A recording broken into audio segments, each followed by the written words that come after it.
तो मेरा नमस्कार। जैसा कि आप लोग देख रहे हैं कि इस वक्त हम बैठे हुए हैं अपने मित्रों के साथ में एक पार्क में। तो हम लोग अक्सर साथ में बैठते हैं, बातचीत होती है, कुछ चर्चाएँ होती हैं।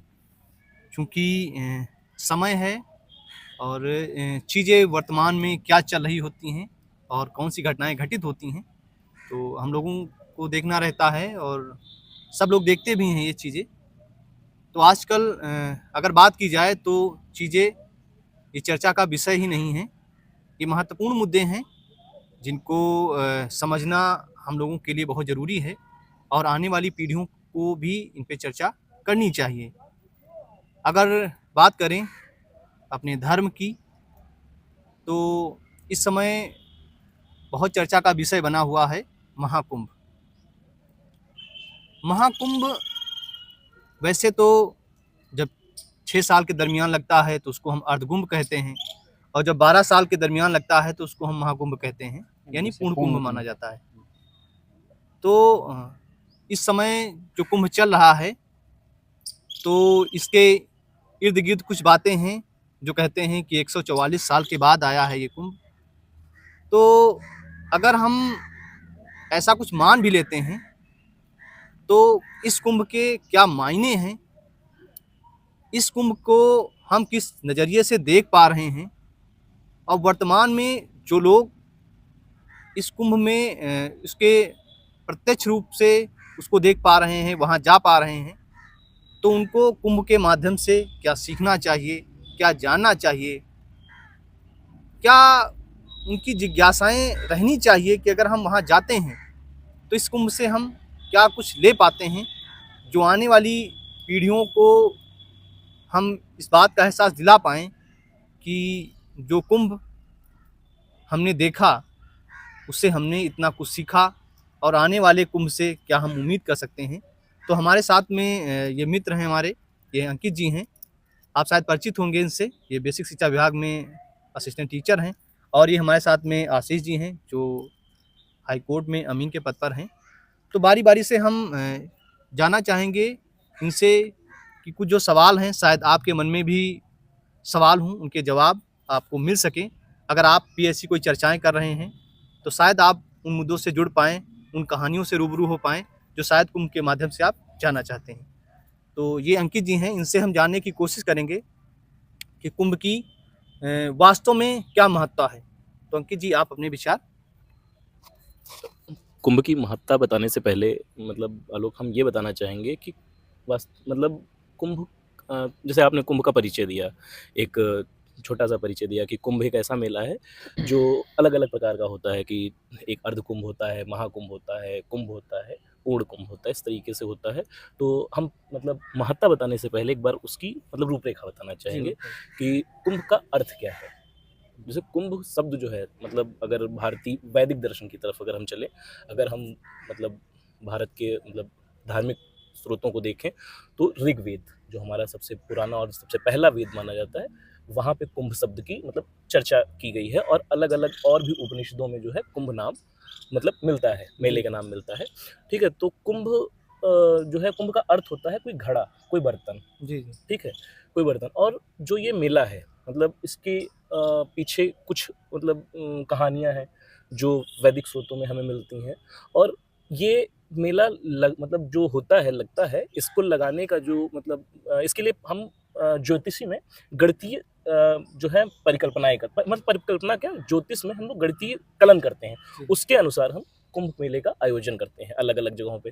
इसके पीछे जो बहुत मतलब प्रसिद्ध कहानी है वो ये है कि एक बार दानवों और देवताओं ने मतलब विचार किया कि समुद्र मंथन किया जाए जिससे क्या कहते हैं जल के नीचे जैसे आज भी हम लोग मानते हैं कि समुद्र जो है हमारे खनिज के बहुत बड़े संसाधन होते हैं बहुत सारे उसमें मतलब खनिज बहुत सारी चीज़ें जैसे पॉलीमेटेलिक्स जो चीज़ें आती हैं वो सब मिलती हैं तो इन चीज़ों के लिए उन्होंने सोचा कि जो समुद्र के अंदर जो हमारे कुछ ऐसे स्रोत चीज़ें जो मिलें जिसको हम पृथ्वी पर ला सकें उसके लिए दोनों तरफ से एक मतलब बातचीत हुई कि हम समुद्र मंथन करेंगे ताकि नई चीज़ों को पृथ्वी पर लाया जा सके और कहते हैं कि उसमें जब वो मंथन किया गया तो उसमें एक अमृत निकला, अमृत कलश निकला, और अमृत कलश जो है उससे कुछ बूंदें धरती पर मतलब गिरी। उन बूंदों मतलब वो अमृत की जो 4 बूंदें जहाँ पे गिरी वहाँ पे कुंभ मेला लगता है। ऐसी एक कहानी है मतलब जो इसमें दिखती है। लेकिन अगर वर्तमान समय में कुंभ एक ऐसा मतलब मेला है जिसको यूनेस्को ने भी मतलब उसमें अपनी अमूर्त सांस्कृतिक धरोहर में शामिल कर रखा है। भारत की एक बहुत मतलब बड़ी ये क्या कहते हैं उसको, एक बहुत बड़ी अमूर्त धरोहर है जिसे हम शामिल करते हैं।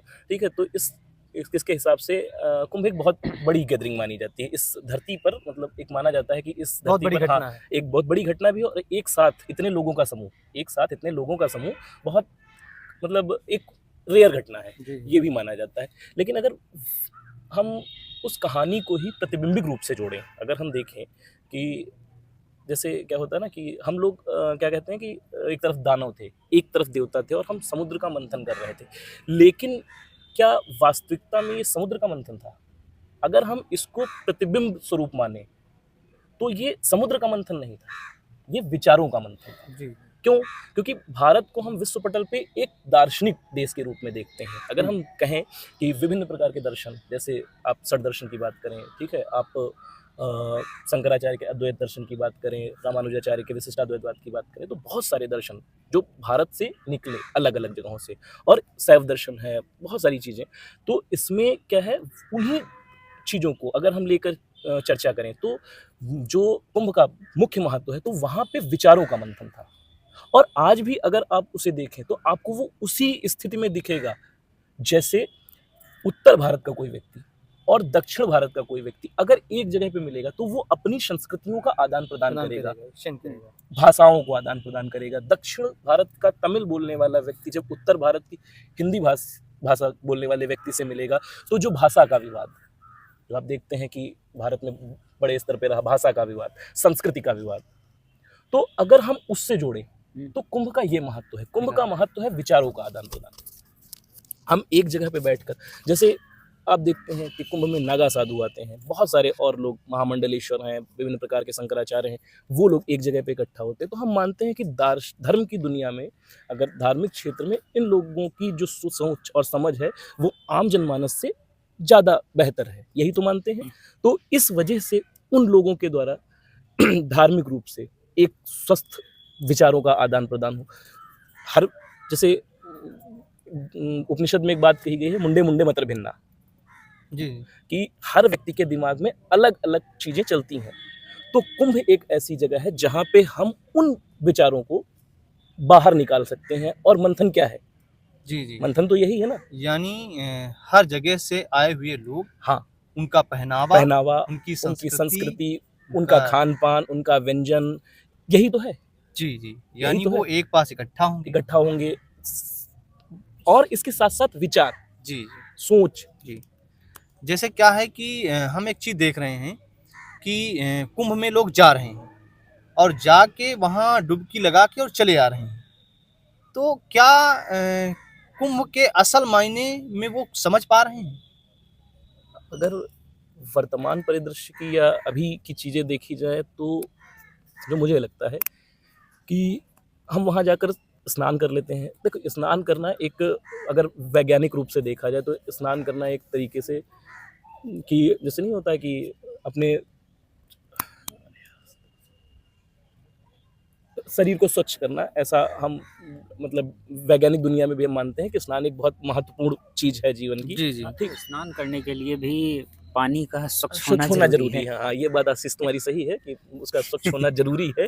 लेकिन जब सीपीसीबी की रिपोर्ट आई हो कि वहाँ पर मनुष्य का भी मल उस पानी में स्वच्छ है, वो आया है, जानवरों का भी मल है, तो उस पानी से नहाना, और उस रिपोर्ट में खुद ये चीज़ कही गई है कि ये पानी नहाने लायक नहीं है, पीने की तो बात छोड़ो। वहीं पे हम जा रहे हैं, वहीं पे हम बात कर रहे हैं कि जैसे वर्तमान में लोगों ने मान लिया है, देखिए गंगा भारत की एक बहुत पवित्र नदी है, उसके वैज्ञानिक कारण भी हैं क्योंकि उसमें बैक्टीरियोफेज पाए जाते हैं। ऐसा गंगा के पानी में माना जाता है कि इसीलिए गंगा के पानी को आप बहुत लंबे समय तक संरक्षित कर सकते हैं क्योंकि उसमें बैक्टीरियोफेज होते हैं। बैक्टीरियोफेज एक चीज़ होती है जो जीवाणुओं को मतलब खाने का काम करती है, इसलिए उसको बैक्टीरियोफेज कहते हैं और वो गंगा के पानी में मिलता है।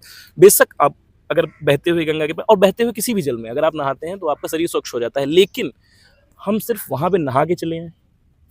अगर हम जाते हैं, कुंभ में जाते हैं और हम वहां किसी से भी ना मिले और हम सिर्फ नहा कर चले आए, तो आपने नया क्या सीखा? नहा तो आप घर में भी रहे थे और उससे बेहतर नहा रहे थे। वही चीज है। आपने क्या वहां पर जाकर किसी भी एक दूसरे प्रांत के व्यक्ति से बात करने की कोशिश करी? किसी व्यक्ति से भाषागत तौर पे क्या 2 शब्द भी सीखे? जी क्या विचारों का कोई आदान प्रदान किया?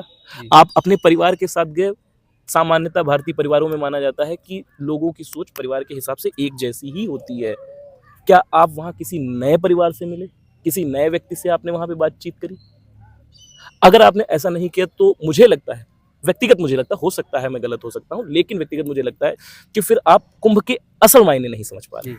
जहाँ तक हम देख पा रहे हैं कि जब से कुंभ की शुरुआत हुई है तब से अगर हम किसी राजनीति पे न जाएं तो जो मीडिया की खबरें रहीं, जो वीडियोज आए वहाँ से, तो उनका लबोलबाब देखा जाए, उनके अगर असल मायने देखा जाए तो ये लग रहा था कि ये सिर्फ एक सोशल मीडिया की टूल किट बन गई है। उसको इस तरह से दिखाया जा रहा है कि कोई IITian बाबा आ रहे हैं, कोई ये बाबा आ रहे हैं, कोई वो बाबा आ रहे हैं, उनको दिखाया जाए। असल में क्या उसका महत्व था, कैसे हम उसको रिप्रेजेंट कर सकते थे, कैसे हम लोगों को दिखा सकते थे, ये बहुत मायने रखता था इस चीज़ को लेकर कि कुंभ को अगर उसको सही मायने में अगर हम रिप्रेजेंट कर पाते तो ये हमारे लिए वास्तव में एक बहुत बड़ा जो है इवेंट बन सकता था, एक बहुत बड़ी गैदरिंग हो सकती थी। यहाँ पे आलोक तुम्हें एक संशोधन करेंगे, बन सकता नहीं, मतलब वास्तविकता ये है कि कुंभ एक बहुत बड़ा इवेंट है। अगर कुंभ एक बहुत बड़ा इवेंट नहीं होता तो यूनेस्को जैसी एक संस्था, एक अंतर्राष्ट्रीय संस्था है जो बहुत ही सम्मानित संस्था है, वो इसे अमूर्त धरोहर नहीं मानती। हम धरोहर उन्हीं चीजों को मानते हैं जो पहले से ही बहुत बड़ी, मतलब एक तरीके से हमारी धरोहर है, सांस्कृतिक धरोहर। आप घर में उस चीज को धरोहर मानते हैं जो आपके पुरखों ने आपको दी। जी जी जी तो वो बहुत बड़ा इवेंट बन सकता नहीं, वो बहुत बड़ा इवेंट ही है जी अगर देखा जाए। जी उसके लिए किसी सरकार की या अगर हम कहें किसी व्यक्ति विशेष की जरूरत है तो ऐसा नहीं है। कुंभ एक बहुत बड़ा इवेंट है और कुंभ क्या है, हमने वही कहा ना, विचारों का आदान प्रदान है।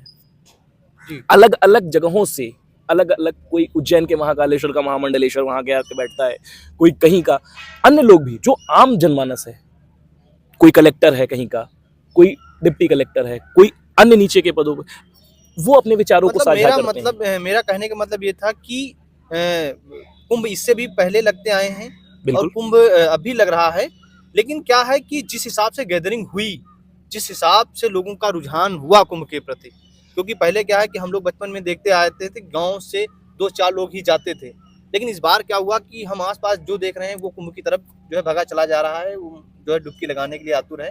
तो क्या है कि कुछ ऐसी चीजें थीं अगर जिनको कहा जाए कि हम इनको अगर इन सब चीज़ों से दूर रख पाते तो एक बहुत बड़े पर्व की तरह हम इसको कह सकते थे कि ये चीज़ें संभव हो सकती थी। वही चीज कह रहे हैं ना कि वो पहले तो वही है कि कुंभ एक बहुत बड़ा पर्व है ही, ठीक है, वो छोटा पर्व नहीं। दूसरी चीज है, हाँ, गैदरिंग अगर हम वहाँ पे अगर कहें तो उस पे वर्तमान मतलब समय में क्या हुआ है ना कि यूट्यूब मीडिया ने हमारी, और जो यूट्यूबर हैं जो वर्तमान में मतलब इन लोगों ने कुंभ को दूसरे तरीके से ग्लोरीफाई किया है। जी जी, वही चीज मैं कहना ठीक चाहूँ। है, ग्लोरीफाई इस संदर्भ में किया है कि वहां पहुंचे, आपने डुबकी लगाई, आप अमरत्व को प्राप्त हो गए। जी जी जैसे हाल फिलहाल में कभी बाबा थे, उन्होंने कहा कि अगर आप कुंभ नहीं पहुंचते हैं तो आप देशद्रोही कहलाएंगे। ठीक है, जी, मेरा कहने का मतलब यही अगर है। इसको राजनीतिक मुद्दा ना बनाया जाए जी जी तो ऐसा कोई आवश्यक नहीं है। जी जी, बहुत से ऐसे लोग होंगे कि समाज में, बहुत से ऐसे लोग होंगे भारत में जो बहुत सम्मानित पदों पे, बहुत बड़ी बड़ी जगहों पे, लेकिन वो कुंभ नहीं पहुंचे। नहीं पहुंच पा रहे, सही बात है। ठीक है, तो क्या हम इस बात को नजरअंदाज कर देंगे कि उनके पास विचारों की कमी है? जी, इस उनके मामले में आस्था व्यक्तिगत होती है। देखिए, भारत के संविधान में आस्था को व्यक्तिगत दर्जा ही दिया गया है। जी आप अपनी बात को आस्था को किसी दूसरे पर थोप नहीं सकते। जी ठीक है, ना कोई दूसरा व्यक्ति क्या मानता है इस पे आप प्रश्न चिन्ह कर सकते हैं, ना वो आपके ऊपर प्रश्न चिन्ह कर सकता है। मुझे ऐसा लगता है कि अगर लोग जो भी कुंभ में जा रहे हैं, अगर एक बार खुद से ये सवाल पूछें कि वो कुंभ में क्यों क्यों जा जा रहे हैं, रहे हैं? हाँ, तो ये हाँ, भीड़ तो आधे से भी आधे कम हो आधे से जाएगी। कम हो आधे क्या, जाएगी। मुझे लगता है कि 10% भी लोग वहाँ नहीं हाँ। पहुँचेंगे। और ये बात चूंकि धर्म की है तो सवाल पूछा जाना चाहिए, कारण धर्म का केंद्र बिंदु प्रश्न है। हाँ, प्रश्न है बिल्कुल। जब अगर आदमी प्रश्न अगर पूछेगा, प्रश्न नहीं होता हाँ, तो शंकर के अद्वैत सिद्धांत के विरोध में हमारे पास मतलब द्वैत सिद्धांत के कई सारे मत हैं। विशिष्टाद्वैतवाद है, द्वैताद्वैतवाद है, अचिंत्य है, बहुत सारे द्वैतवाद। तो वो प्रश्न ही तो है। या जब बौद्ध धर्म की उत्पत्ति हुई तो वो क्या है? वो धार्मिक विरोध ही तो है, प्रश्न ही तो है एक तरीके तो का। हमारे जो असली गुरु थे, अगर उनके पास जाएं तो सभी को ये समझ में आएगा कि धर्म मतलब प्रश्न पूछना, हाँ। किसी भी बात पर सवाल उठाना, तभी हम जान पाएंगे। लेकिन आज के जो धर्मगुरु बने फिर रहे हैं, सो कॉल्ड धर्मगुरु, उनका क्या कहना है कि इस चीज़ को मान लो। जानना नहीं है, बस मान लेना है। फिर आदमी जानेगा कैसे?